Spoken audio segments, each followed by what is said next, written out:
Love messages from your person. So మీరు మాట్లాడకున్న no contact సిచ్యువేషన్లో ఉన్న ఈ సిచ్యువేషన్లో మీ పర్సన్ మీతో ఇది చెప్పాలనుకుంటున్నారు కాబట్టి యూనివర్స్ మీకు ఈ మెసేజ్ పంపించింది ఈ వీడియో రూపంలోనే అర్థం చేసుకోండి. So integration card and completion card వచ్చింది. సో ఇంటిగ్రేషన్ కార్డ్ రెండు మేజర్ ఆర్కానే వచ్చాయి. సో ఇంటిగ్రేషన్ కార్డ్తో ఏం చెప్తున్నారు మీ పర్సన్ అంటే, ఏదైనా కానీ ఎక్కువ ఆలోచించి దాన్ని 2 ఆప్షన్స్గా చేసుకోకు.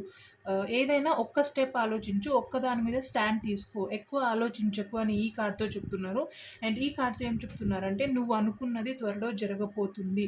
So I'm here to complete your wish అన్నట్టు ఒక చిన్న మెసేజ్ ఇచ్చారు మీ పర్సన్. సో సింపుల్గా 2 పాజిటివ్ కార్డ్సే ఉన్నాయి. సో ఇదేంటిది అంటే, ఎక్కువ ఆలోచించకు అని ఒక కేరింగ్గా చెప్తున్నారు. అండ్ ఇది ఒక థింగ్ని ఆఫర్ చేస్తున్నారు దట్ ఏదో కంప్లీట్